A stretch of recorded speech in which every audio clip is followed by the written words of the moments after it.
네, 뉴스엠 2부 시작하겠습니다. 이 대선을 불과 8일 앞두고 이 판세가 어떻게 변할지가 이 초미의 관심사입니다.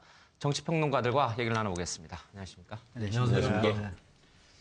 자, 이 군복무 상해 국가 지원에 1억 보상한다는 새누리당의 발표도 있네요. 문재인 후보 쪽에서도 이제 군대 관련한 병역 기간을 줄이겠다는 그런 공약도 나오고 불꽃이 튀고 있습니다. 하여튼간 지금 대선이 다가오니까.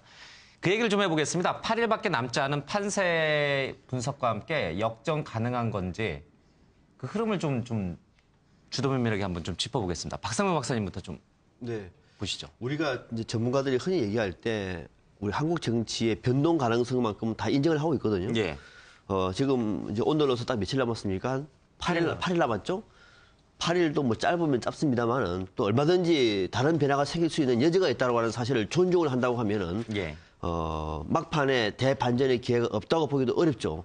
또 하나가 지금 전반적인 추세를 보면은 문재인 후보가 따라 올라가는 기세가 사실 간단치는 않습니다. 네. 이것이 가다가 멈출지 넘어설지는 모르겠습니다만 그 추세로 본다고 하면은 그 추세의 동력이 안철수 전 후보의 가세로 인해서 더 힘을 얻는다고 하면은 그 가능성도 우리가 폄하할 수는 없다는 생각이 드는 것이고, 여기에다가 다음에 이제 예를 들어서 문재인 후보의 어떤 새로운 또 반전의 계기가 만들어질 경우에는 두 세력이 합할 경우에는 젊은 층의 투표율에 대거 끌어올릴 수 있는, 투표에 참가할 수도 있는 거거든요. 그러면은 예를 들어서 젊은 층이 대거 투표에 참여한다는 얘기는 결국은 문재인 후보한테 유리한 구도가 만들어질 수가 있기 때문에 지금의 여야 구도가 초접전이다라고 하는 것을 전제를 한다고 하면은 3에서 5%포인트거든요. 이거 정도는 따라갈 수가 있지 않겠느냐. 물론 쉽지는 않습니다만은 그 가능성을 여전히 남겨놓는 것이 이 정치를 분석하는 사람들의 일반적인 어떤 좀 상식적인 범죄라 저는 봅니다. 근데 이제 평론하시는 분한테 이 질문 드리기엔 좀 그렇긴 합니다만은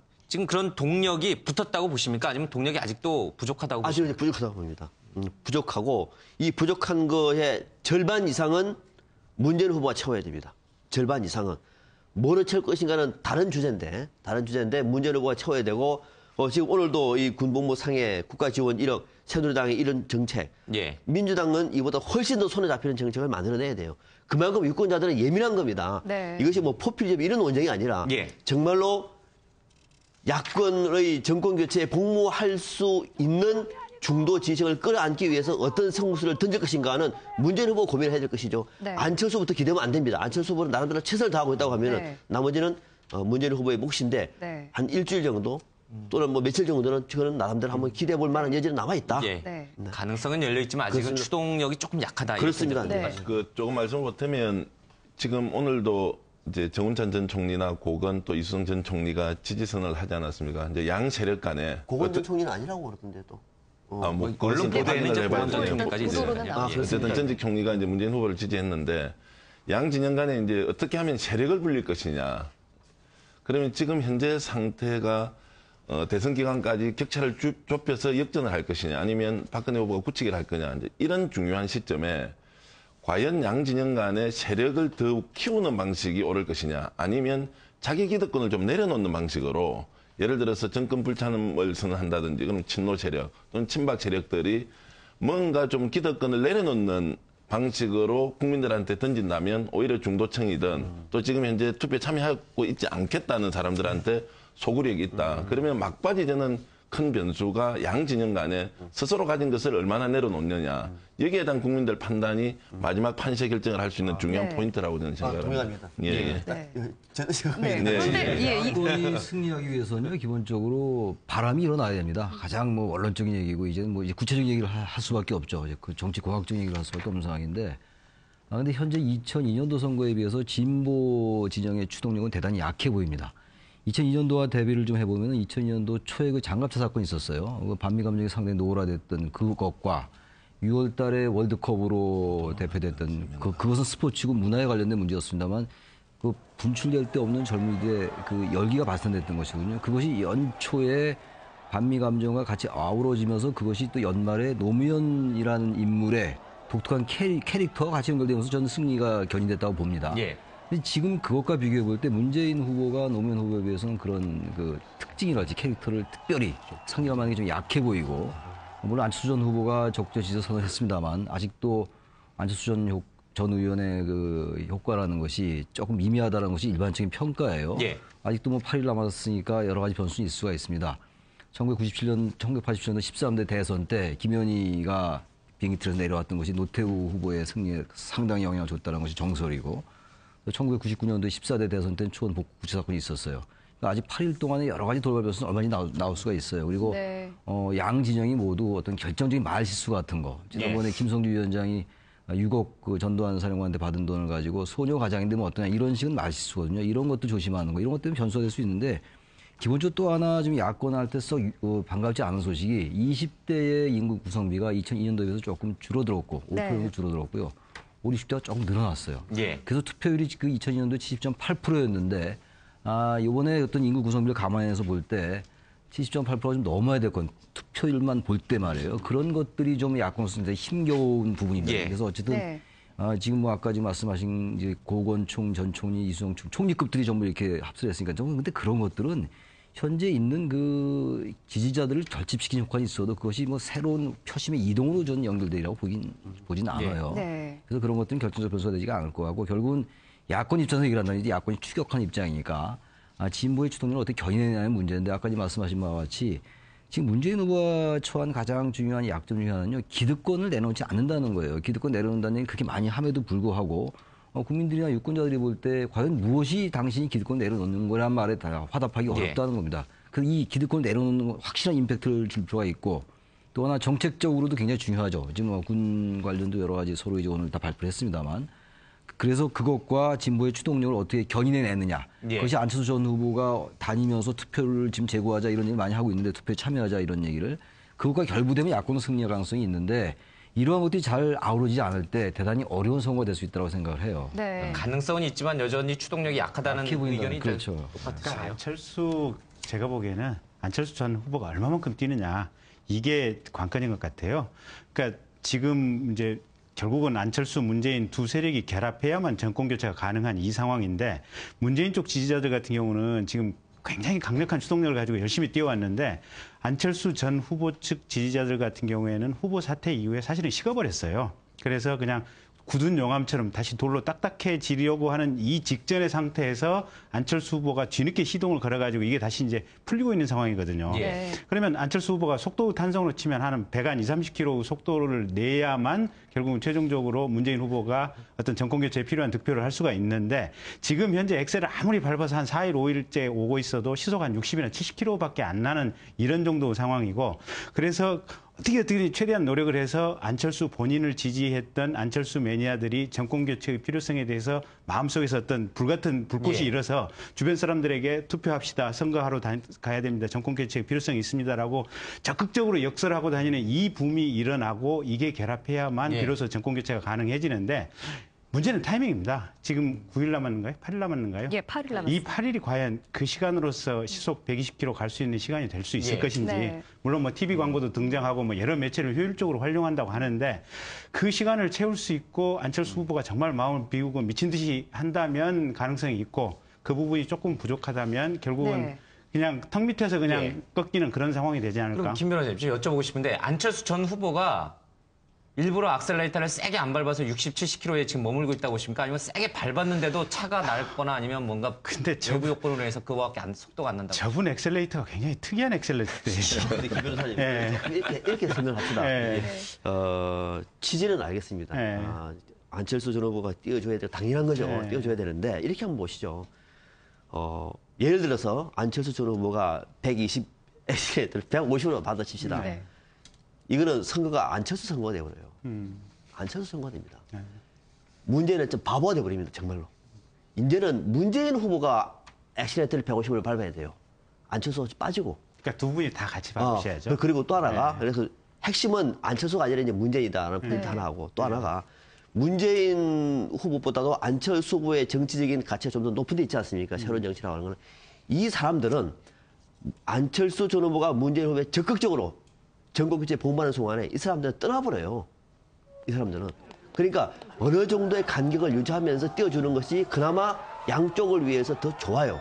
그러면은 지금 안철수 전 후보는 자신이 할 수 있는 최대한의 역할을 하고 있는 거예요. 저는 그래서 나머지 혹시 물론 더 해달라 뭐 그럴 수도 있다고 봐요. 저는 그렇지만은 이 부분은 문재인 후보가 이제는 엑셀레이터를 오히려 150으로 밟아가지고 가야 할 타이밍이다. 이제 제가 말씀드리고자 하는 포인트는 그러니까 가령 뭐 문재인이 그 역할을 하든 안철수가 그 역할을 하든 중요한 것은 안철수 전 후보를 지지했던 사람들이 그 전부터 꾸준히 문재인을 지지해왔던 지지자들의 마음처럼 속에서 용광로처럼 불이 타올라야 돼요. 그래서 주변을 막 이렇게 정신없이 뛰어다니면서 투표해야 됩니다. 정권 교체해야 됩니다. 이 열기가 문재인 지지자들하고 똑같은 상태로 돼서 결합을 하면 결국은 정권 교체가 가능해질 것이고 결국 안철수를 지지했던 사람들의 어떤 열기라든지 이 에너지가 거기에 미치지 못하면 부족할 가능성이 커요. 제가 조금 이제 생각이 달라서 간단히 말씀드리면 이제 2007년 대통령 선거 때 이명박 대통령은 한반도 대우나 지금 이제 4대강으로 이름이 바뀌지 않았습니까? 2002년 노무현 대통령은 행정수도 이전을 들고 나왔습니다. 대통령 선거에서 당선되는 사람의 공통점을 하나 들자면 잘해서 되는 거예요. 스스로 잘해서 되는 것이지 상대가 잘못해서 되는 것은 아니다. 이제 그렇게 보면 지금 문재인 후보가 대통령이 되기 위해서 안철수 때문에 되었거나 안철수 지지자들로 인해서 되었다는 것은 미시적으로 보면 맞지만 저는 결과가 그렇게 나오지 않을 것 같습니다. 만약 문재인 후보가 지금도 안철수 후보에게 의존해서 대통령이 되겠다는 마음이 있다면 저는 대통령이 될 자격이 없는 것이고요.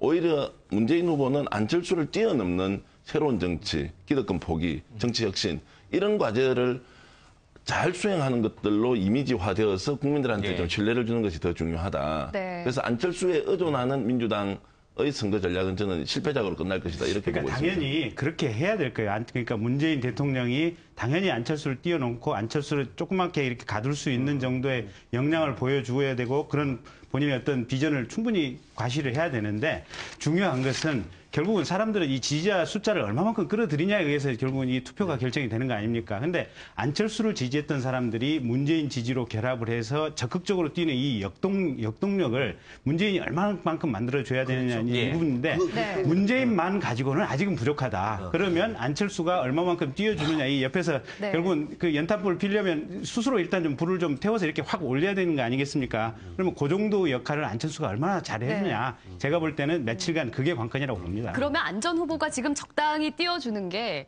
안 전 후보의 미래가 아니라 문재인 후보 때문이라고 보시는 겁니까? 앞서 이제 김윤희 변호사는 안철수 전 후보가 미친 듯이 좀 뛰어달라 얘기했는데 그 마음은 압니다만 정말로 그렇게 해버리면은 안철수 전 후보의 지지 기반은 없어져 버려요. 없어져 버리고 안철수 전 후보를 지지했던 다수의 문재인 후보 쪽 사람들은 넘어가지 않았습니까? 박근혜 전 넘어가고 남아있는 사람들은 진짜 미쳐버립니다. 이번 선거 안 해요. 그 실망 때문에. 그래서 그 어떤 약간의 그 긴장과 간격을 가지고 볼 때는 지금은 안철수 전 후보보다는 문재인 후보 쪽에다 훨씬 더 방점을 두는 것이 맞다는 말씀입니다. 역전 가능성인데 여전히 이제 뭔가 부족하다. 뭐 그게 문재인 후보든 안철수 전 후보든 뭔가 부족하다는 얘기네요. 일단 두 분의 말씀은 다 맞는 것 같은데요. 일단은 그러면 우리가 안철수 전 후보를 지지했던 유권자 성향을 보면요. 반새누리당이면서 그러면서 민주당에 대해서는 비판적 지지를 보였던 유권자들입니다. 반새누리당, 비민주당, 그러니까 비판적 지지를 보냈던 민주당 성향을 보였던 유권자이기 때문에 지금 말씀하신 대로 지금 안철수 전 후보가 뛰어다니면서 문재인 후보, 민주통합당 후보를 지지해달라 그러면 말씀하신 대로 약간의 역효과는 나올 수 있다고 보여집니다. 지금 하고 있는 그 모양새가 제가 볼 때는 가장 적합하지 않느냐 저는 그렇게 보여지고요. 그다음에 이제 그 말씀하신 대로 역동성이 있어서 이제 판세를 뒤집을 수 있느냐 아니면 뭐 새누리당이 굳히기 들어갔느냐 말씀하시는데 지금 그 모든 것이 지금 여론조사 때문에 좀 생긴 일이잖아요. 그래서 제가 좀 조금 얘기를 하자면 여러분들 너무 잘 아시면 통신 매체가 다변화가 되지 않았습니까? 그러다 보니까 과거에는 우리가 이제 집 전화 위주로 이제 조사를 하다가 지금 이 통신 매체가 다변화되니까 뭐 이것저것 다 지금 섞어서 지금 조사 결과가 나오고 있는데요.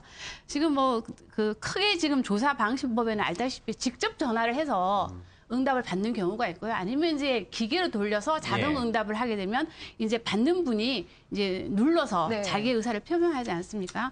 근데 제가 이제 경험상 보니까 지금 나오고 있는 이제 여론조사 결과를 보면요. 집 전화 100% 해갖고 발표하는 조사는 지금 전혀 없습니다. 과거 지방선거 때만 해도 집 전화 100% 해갖고 발표를 했었는데 그 결과가 참담하게 이제 다르게 나오니까 지금 집 전화로 100% 하지 않습니다. 만약 집 전화 100% 돌렸다 하면 당연히 새누리당 박근혜 후보가 상당히 압도적으로 나왔을 것은 예상이 되고요. 그다음에 이제 지금 또 하고 있는 조사가 이제 직접 여론조사 중에 이제 그 RDD, 그러니까 자동으로 이제 번호를 예. 생성해, 이제 그거에 대해서 너무 잘 아실 거예요. 설명은 안 드리지만 자동으로 이제 전화번호를 생성해서 집 전화 50%, 그다음에 이제 휴대전화 50% 내지 한 40% 섞어서 이제 발표를 지금 대부분 하고 있는데요. 그 조사 결과에 의하면 표본 오차소에서 지금 양 후보가 초접전을 보이고 있습니다. 네. 자, 그다음에 이제 휴대전화만 100%를 했을 때는 또 어떤 결과가 나오느냐. 예. 휴대전화 100%를 했을 때는 문재인 후보가 이제 또 민주통합당 후보가 좀 앞서는 또 결과가 나오고 있고요. 네. 그다음에 이제 휴대전화 20%에 이제 집전화 80%를 섞어갖고 자동응답을 했는 조사를 보면 표본 오차 안에서 넘어서서 박근혜 후보가 또 앞서는 조사가 나오고 있지 않습니까? 예. 자, 이 모든 것을 이제 종합해서 저희가 이렇게 판단을 해야 되는 거거든요. 네. 그러니까 이를 보면은 일단은 이제 지금 발표되고 있는 조사 자체가 통신 매체의 다변화, 그러니까 뭐 한 사람이 쓰고 있는 통신 매체를 다 지금 수용을 못 하고 있다는 생각은 좀 듭니다. 그렇기 때문에 지금은 어떤 통신을 주로 사용하냐에 따라서 네. 유권자 성향도 달라지고 있기 때문에 네. 그런 점을 좀 감안해서 본다면 전체적으로 볼 때는 초박빙이다. 네. 정말 1%표 차이로 초접전을 양상을 보이면서 어느 후보가 지금 앞서고 있다고 말하기는 예. 되게 위험한 단계에 지금 와 있다. 제가 그렇게 또 보여집니다. 지금 네. 초박빙이라. 네, 그래서 얘기죠. 신만이 알 수 있다. 그 결과는. 예. 저는 이 얘기 좀 하고 싶어요. 지금 1차, 2차 토론회가 끝났습니다만 문재인 후보의 전략이 상당히 좀 아쉬워 보이는 점이 많습니다. 저는 항상 주장하는 것이 한국 사회 문제가 뭔지를 좀 보살 필요가 있을 것 같아요. 한국 사회에서 가장 큰 문제로 대두되는 건 사회경제적 이슈거든요. 민생 이슈입니다. 근데 그 네. 부분을 너무 중도, 뭐 전부 중도 아닙니까 지금? 근데 중도와 무당파와 중간층 이런 개념들이 막 혼재돼서 사용되고 있어요.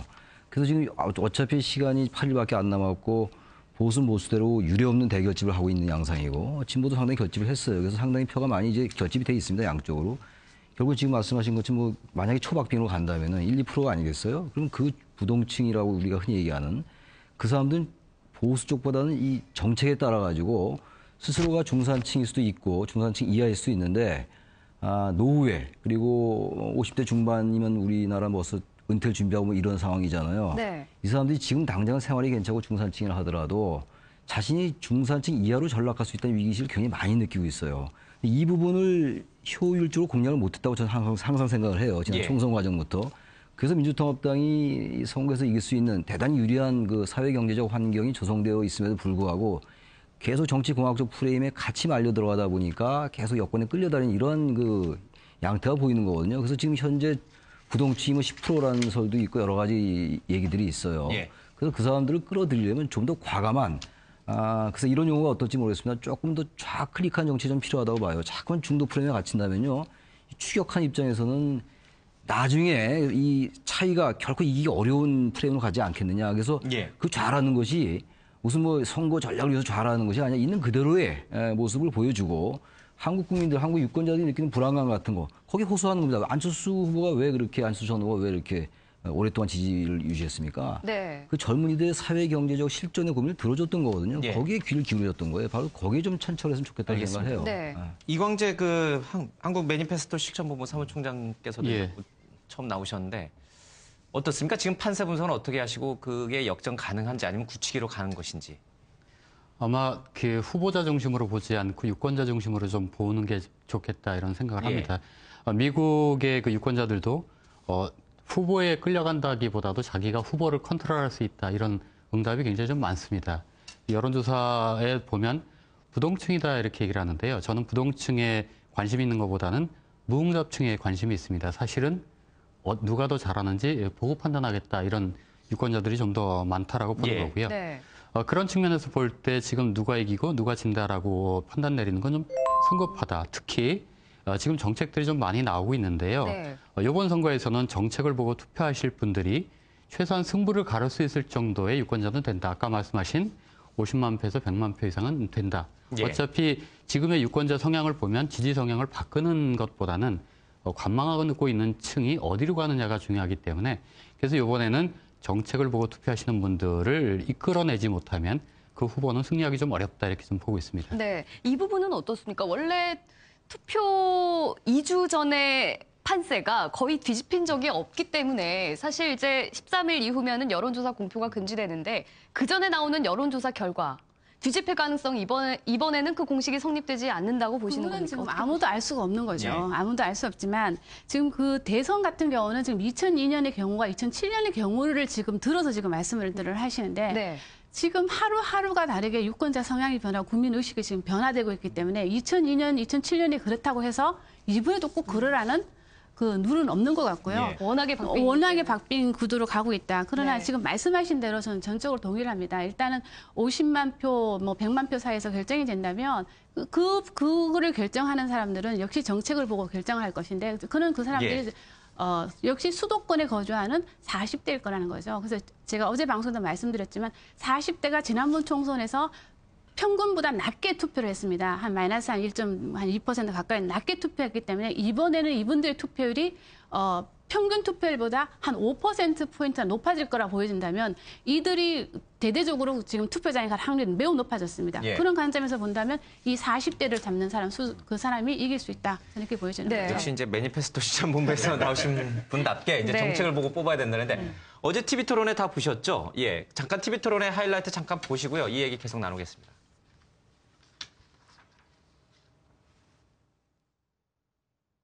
8월 7일 날 새누리당 대선 후보 경선 토론회에서 박 후보께 이런 질문 왔었죠. 최저임금 얼마인지 아시냐. 대답 못 하셨는데 여쭙고 싶습니다. 최저임금에 대해서 그 모른다는 거는 말이 안 되죠. 예. 얼마인가요? 4,580원. 내년은 얼마인가요? 근데 여기 4,860원. 네. 근데 최저임금 못 받는 노동자는 몇 명인가요? 근데 이런 그 대선 후보 토론에 나와가지고 20곡에 하듯이 이거를 상대가 모르면 골탕을 한번 먹여야지 하는 식으로 계속 20곡에 하듯이 이런 식으로 하는 것은 별로 그렇게 바람직한 대선 토론이 아니라고 생각합니다. 박 후보가 반민생 법안과 또 해마다 예산안을 날치기를 통과해서 이렇게 민생이 바닥났다고 보는데 그 참여 정부 때 얘기를 먼저 안 할 수가 없는데 연장선상에서 지금도 고통을 받고 있는 것이 상당히 많습니다. 이미 2007년 대선 때 다 충분히 심판받았죠. 이제는 새누리당이 심판받을 차례라고 생각합니다. 네, 이 어제 이제 TV 토론을 봤는데 우리 이광재 사무총장님께 여쭙겠습니다. 그러면 그 방금 김면 소장이 말씀하신 제일 이제 지금 무응답 내지는 부동층으로 남아있는 이 40대, 특히 이제 수도권에 사시는 분들. 어제 TV 토론에 유심히 보셨을 텐데 정책적으로 어제 박근혜 후보, 문재인 후보 모두 그분들 40대 부동층들의 마음을 잡을 수 있을 정도로 매력적이었습니까?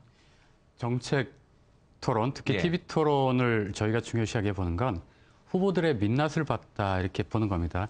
언론들을 통해서나 아니면 가공된 이미지를 통해서 전달된 게 아니고 예. 어제도 경제민주화 관계돼서도 각 후보들이 조금 언론 보도와는 좀 다른 명확한 입장을 좀 내놨습니다. 그래서 민낯을 본 이후에는 아마 지금부터는 서울 수도권 유권자를 포함해서 전국의 유권자들이 유권자들 사이에서 또는 선술집에서 토론들이 일어날 거라고 보는 거고요. 예. 그런 토론들이 전국적으로 일어났을 때 사실은 정책을 보고 선거하는 정책 선거가 됐다 이렇게 보는 것이죠. 그래서 어제는 민낯을 드러낸 토론회였다 보는 거고요. 네. 지금부터 유권자들이 판단하기 시작할 거다 이렇게 보고 있습니다. 이 총장님은 어떤 그 화두, 어떤 단어가 가장 머릿속에 탁 와닿습니까? 어제 TV 토론하면서 정책적인 면에서 봤을 때. 그간 가공된 정보나 아니면 후보자의 생각과는 좀 다른 정보들이 같다라는 부분들을 좀 눈에 예. 띄게 봤는데요. 경제민주화의 관계에 대해서 줄포세와 경제민주화는 같은 동일선상이다라고 얘기를 한 박근혜 후보의 이야기를 직접 시청자들이 보신 부분이 있고요. 예. 또 이 경제민주화에 대해서 그 이정희 후보와 문재인 후보의 어떤 차이점이 있는지를 직접 후보들의 말을 통해서 들었다는 것이고요. 어떤 게 낫다가 아니라 유권자가 선택할 때는 예. 자기의 정책적 기조에 맞는 후보가 누군가를 판단하는 것이기 때문에 네. 어제 TV 토론을 보고 많은 변별력들이 생겼고 토론이 활발하게 벌어질 것이다 이렇게 보고 있고요. 지금도 대중교통을 통해서 이동을 했는데요. 그 안에서는 어제 TV 토론이 화제였던 거를 제가 좀 들었습니다. 그래서 네. 예. 그런 부분에서 순기능적인 면이 있었다 보고 있습니다. 저도 그 부분에 적극적으로 공감을 합니다. 어제 토론에 상당히 의미가 있었던 것 같아요. 1차 토론에 비해서. 일단 경제민주화라는 얘기를 다 여야 후보가 하고 있습니다만 어제 박근혜, 문재인, 이정희 후보의 색깔은 완전히 달랐어요. 우가 박근혜, 좌가 이정희, 중간이 문재인 후보였습니다. 그러니까 재벌 개혁 쪽에 중점을 둔 게 문재인 후보라면은 재벌 해체 쪽이 이정희 후보였고 네. 그리고 박근혜 후보도 경제 민주화에 대한 좋은 공약을 많이 얘기해요. 하는데 뭐 골목 상권 문제도 얘기하고 가계부채 얘기도 합니다만 그것이 경제 민주화이냐의 문제는 좀 별개로 하는 건데 예. 기본적으로 박근혜 후보가 내세우고 있는 것은 공정한 시장 경제 질서라는 느낌이 들어요. 이것은 경제 민주화의 화두와는 좀 약간 빗나가 있는 거거든요. 그래서 재벌에 관련된 인식, 우리 한국의 사회 경제적 문제를 제가 계속 강조하고 있습니다만 그것은 역시 경제력 집중이거든요. 네. 정치적으로 얘기하면 대통령에 대한 권력 집중을 우리가 항상 얘기 많이 하듯이. 근데 그 부분을 많이 비껴가고 있는 거죠. 예. 그것은 바로 기존수단 출자와도 관련되는 겁니다. 그래서 그런 부분들이 상당히 어제 의미가 있었다고 생각을 해요. 예. 네. 마찬가지입니다. 밖에 나가서 지금 40대가 20대, 30대와 50대, 60대 중간에 있는 우리가 흔히 뭐 스윙보트라고 얘기를 하는데 예. 이 스윙보트는 주로 지금 우리가 얘기하는 것처럼 이제 이슈에 따라서 움직이는 경향이 많거든요. 그래서 40대 얘기하니까 50대 초반도 우리도 끼워달라고 그러더라고요. 50대 예. 초반까지도. 네. 사실 50대 초반도 과거에 486, 386 세대들이에요. 50대 예, 지금 초반이. 뭐 베이비 그렇지 부모 않습니까? 세대들이기도 하고요. 예. 상당히 층이 두텁다는 얘기죠. 이 사람들 같은 경우에는 지금 뭐 여론조사를 보면은 박근혜 후보 쪽에서 당초에는 안철수 후보에서 박근혜 쪽으로 또 문재인 쪽으로 왔다 갔다 하는 상황인데 어제 TV 토론을 보면서 저는 조금 정책적으로 차별성이 큰데 드러나고 있는 부분이 그 사람들에게 딱히 마음을 잡을 만한 손에 잡히는 그런 정책이 많지가 않은 것 같아요. 이거를 좀 더 심화시켜가지고 사실 우리는 그저 어떤 정도 얘기는 인터넷 들어가면 다 내용 나와 있는 거거든요. 그보다 좀 더 심하게 앞서 그 민낯이라고 말씀하시는데 민낯을 볼 수 있을 정도의 치열한 토론이 돼야 되는데 네. 좀 얘기를 하다가 다 중단되고 사실 의료개혁 문제도 굉장히 중요한 문제거든요. 네. 또 좀 나가다가 하면 중단돼 버리고 또 경제민주도 출푸시하고 경제민주하고 같이 같은 다른 얘기 아니다. 좀 비판해야 되는데 또 왜 중단돼 버리고. 네. 자 이것들을 보면서 많은 국민들이 평가를 하기가 좀 이런 것 같아요. 그는 저는 아닌 것 같다. 시스템에 문제가 있었다. 그건 아니고. 네. 그렇죠. 그래서 그건 아니고 앞으로 예를 들어서 야권에서는 기존의 1차, 2차 정책 토론에서 나왔던 내용을 압축해가지고 대대적으로 이거는 공정전을 펼쳐야 되는 거예요. 네. 공정전해서 뭐가 다르다 확실히 잡히게 얘기를 해줘야 40대가 표심이 움직일 것 같고 괜히 어떤 의미 없는 뭐 사들 여기 봐 이런 거 좀 안 했으면 좋겠어요. 저는. 예. 지지선은 이런 걸 의미가 그런 없다. 그거 예. 지금 그럴 때는 아닌 것 같다. 거기다가 조금 더 예. 첨부를 하면요. 일단은 이제 뭐 문재인 후보 측에서는 이제 과거 노무현 프레임에 갇혀 있잖아요. 예. 거기서 벗어나려고 보다 보니까 안철수 전 후보에 의해서 미래라는 이미지를 본인이 이제 덮어 씌워주기를 바랬던 거죠. 예. 네. 근데 반면에 박근혜 후보와 비교를 했을 때 또 상대적으로 낮다고 평가되는 게 바로 안정감이거든요. 그러면 그 안정감에서는 어떻게 해야 되냐 또 본인들이 생각을 했을 때는 전직 국정 경험이 있는 총리들을 이제 본인들에게 지지 성명을 이제 끌어들여서 안정감을 좀 돋보이게 하자. 뭐 이런 계산에서 나온 것 같으니까 그건 좀 뭐 선거 전략상 봐서 뭐 그다지 나쁘다고는 생각하지 구조적으로 않습니다. 좀 하나 아쉬웠던 게 네.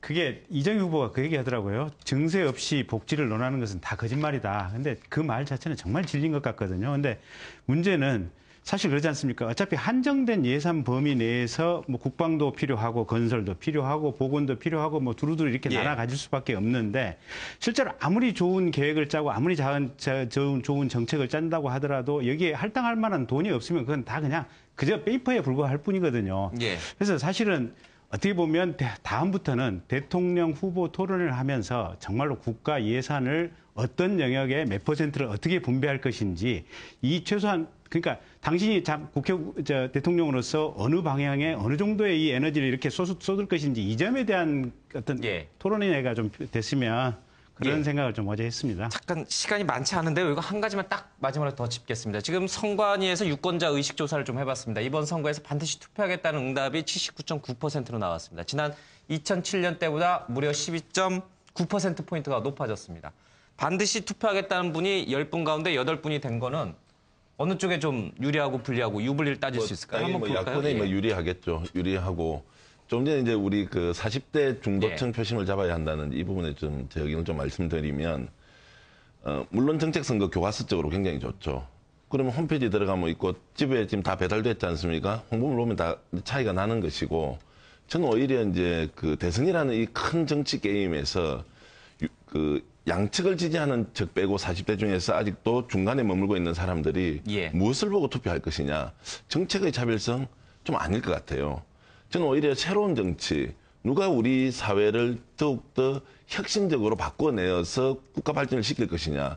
그러면 아까 말씀드린 기득권을 먼저 내려놓는 쪽, 새로운 청사진을 제시하는 쪽, 이런 쪽으로 저는 선택될 가능성이 굉장히 높고 그런 행위는 굉장히 정치적인 행위로서 유권자의 동의 여부가 좀 가름이 되지 않겠느냐 이런 생각을 좀 해봅니다. 네. 유권자들 반드시 투표층이 거의 80% 육박하는 건 어떤 의미가 있습니까? 일단 근데 이제 통상적으로 우리가 여론조사를 하면요 한 8-90%씩 나옵니다. 근데 예. 실제 투표하러 가면 또 그 정도보다는 좀 더 낮게 나오는데 통상적으로 한 10에서 15% 낮게 나타나는데요. 예. 이번에는 모르겠습니다. 이게 되게 조용해 보이는데 또 투표 유지는 상당히 높게 나오니까요. 예.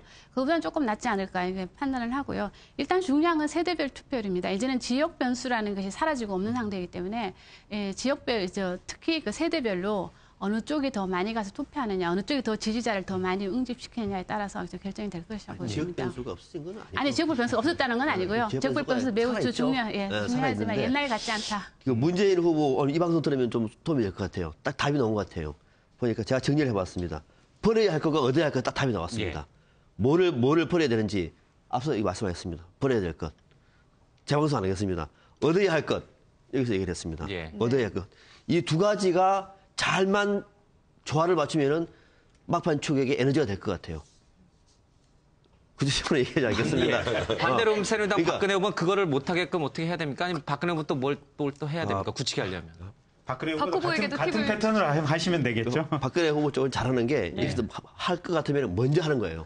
아, 이쪽에서 할 것 같으면 먼저 먼저 하는 거고. 해버린다. 예. 그러니까 문재인 후보는 어느 한 방이 아니라, 그러니까 안철수가 아니라 문재인 쪽으로 해서 문재인 후보가 지금 내가 내려놓아야 할 것, 구체적으로 아까 얘기를 다 하지 않았습니까? 뭐 진도 등등 해가지고 기득권 버려야 할 것. 버리고 난 다음에 뭘 얻느냐면은 아까 정책을 얻으라 했잖아요. 40대 표심을. 그래서 그들의 민생에 와닿는 구체적 이슈를 가지고 스윙부터가 결정할 수 있는 근거를 만들어 달라. 답은 나온 것 같아요. 그 혼전박빙 상황에서 마지막 대선 결과는 결국 박근혜 후보한테 달려있는 것이 아니라 문재인 후보한테 달려있는 게임이다. 이 게임은 이렇게 정리하면 될 것 같습니다. 네, 치열한 눈치 싸움이 박근혜 되겠네요. 후보는 저는 이건 꼭 좀 지적하고 싶어요. 지금 뭐 박근혜 후보는 어떻게 되냐 뭐 이런 너무 지금 형평이 좀 맞아야 될 거야. 너무 우리가 민주통합당 쪽에. 그래서 제가 박근혜 후보 측이나 박근혜 후보께 조언을 만약에 드린다면 감히 외람되게 어떤 그 팩트에 대해서 정확한 인식이 좀 필요할 것 같아요. 그런 것들이 너무 잦으면요. 그것이 상당히 신뢰에 금이 갈 수 있습니다. 어떤 것들은 우리가 말을 잘못할 수 있어요. 지난번에 대통령직 사퇴 이런 것들은 그냥 말 실수였어요. 그냥 말이 잘못 나온 거였는데 그 말고 어제도 지하 경제를 활성화한다 이런 것들은 의미는 다 알지만요. 그런 것들이 국민들의 상당한 그 신뢰를 손상시킬 수가 있어요. 그래서 박근혜 후보는 이런 것도 좀 조심해야 될 것 같고 왜냐하면 지킨 입장 아닙니까? 어쨌든 리드한 입장이니까 그런 것도 중요하고 어제도 또 아까 저기 우리 이광재 사무실장 말씀하셨습니다만 그 뭐 줄푸스와 경제민주화의 논리적 정합성 이런 것들이 상당히 미약했거든요. 논리적 설명 물론 시간이 쫓겼다고는 하지만 그 정도 시간이면 충분히 논리적 정합성을 보일 수 있었어요. 근데 그런 것들이 부족해 보인다 해서 그런 것도 보완하는 것이 수긍할 수 있는 방법이다라고 저는 생각을 해요. 네, 아까 이제 그 투표하겠다는 의향 이제 중앙선거관리위원회 조사 결과 그 젊은 층의 그 투표 참여하겠다라는 응답률이 이제 과거보다 많이 높아졌다고 하니까요. 이 얘기는 다음 시간에 한번 우리 또 집중적으로 좀 얘기 나눠보도록 하겠습니다. 네, 오늘 말씀은 여기까지 듣겠습니다. 고맙습니다. 고맙습니다. 감사합니다.